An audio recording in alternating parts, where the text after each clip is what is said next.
ښځینه بچی ده، تقریبا عمر یې 2 میاشتو پورې ده. بسم الله الرحمن الرحیم.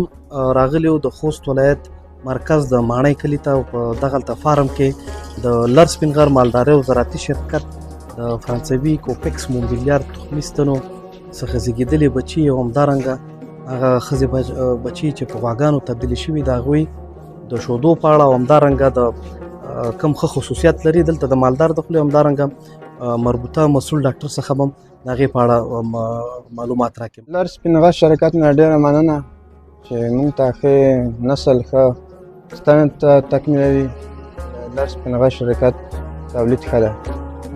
که د دغه غوا په اړه باندې معلومات راته راکړي چې دغه غوا څومره عمر لري، نو دا لږ را دغه که تاسو داسې دا غوا تقریبا 6 میاشتو رسېدلې ده. اوس داسې وښایه چې 20 کیلو شوده اوس کې. ښه، ډېر ښه. یعنې 6مه میاشت ده او 20 کیلو شوده اوس هم کوي. یعنې که دا لنګه شي نو دا تقریبا شوده نور هم ډېری دی سره. او دغه 150 ته یې داسې رسوي بیا دویم لنګول کې. ها ماشاءالله. او دا یې خو صحیح ده چې تقریبا 9 میاشتو رسېدلې ده. ها، د دې غوا عمر څومره دی؟ د دې غوا عمر بیا 3 کاله وي.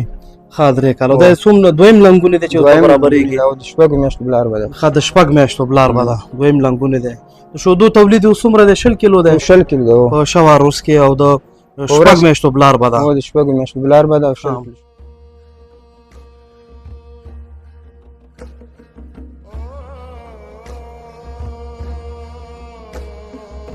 مرضونو مقابل کې خو ډېرې ښې دي. او د خپله ولې د ساکل د خوست کې ډېره سخته ګرمي وه.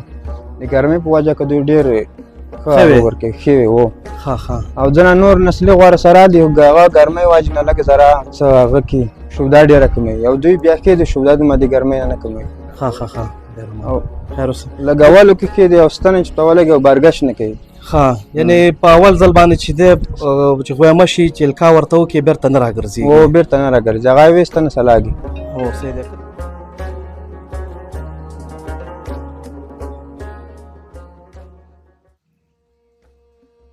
د لر سپین غر د کوپکس مومبیلیار د جیروي ستنې لور ده چې تقریبا عمر یې 7 میاشتې ده. ها ماشاءالله. د دې غوا بچی ده اوس، او دغه غوا چې ده تقریبا 6مه میاشت ده، او دویم لنګونې ده تر اوس 20 کیلو شودې کوي. ها، دا چې اول لنګونې وو تقریبا تر 20 کیلو پورې شودې تولیدوي. ها ماشاءالله.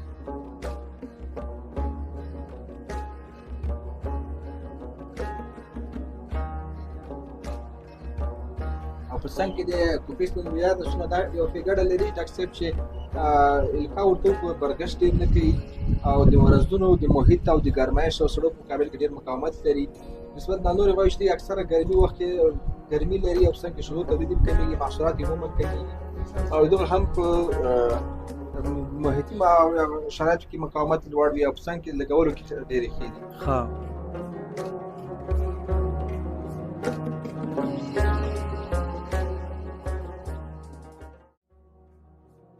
دغه ډاکټر صاحب چې د اولنۍ ښکاري دغه د اومي باډي فرانسوي نسل ده، دغه لر سپین غر په واسطه چې کوم ستنې وارد شوي دي کوپکس مومبیلیار.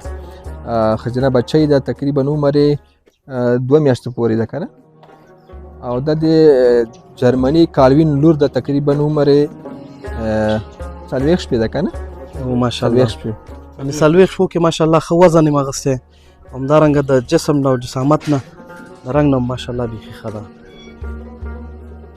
دا هم د لر سپین غر مالدارۍ زراعتي شرکت د فرانسوي د ښځینه تخمي ستنې چې 90% ښځې بچی راوړي، هغې څخه زیږېدلې ښځینه بچی ده.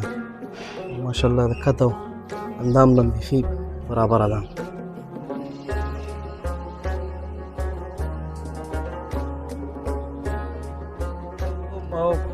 پیغام څه شی دی مالدارانو ته، فارمدارانو ته؟ دا پیغام ده چې موږ سره باید کومکونه وشي، او دغسې چې نور ستنو نوي تولید ستنې راوړل شي. او موږ تاسو نه دا هیله ده چې موږ سره تاسو ډېر ودرېږئ، ملاتړ مې وکړئ، او ښه نسلونه راوړئ، او موږ به آینده کې ښه غواګانې او ښه نسلونه پیدا کړو. ډېره مننه. خیر.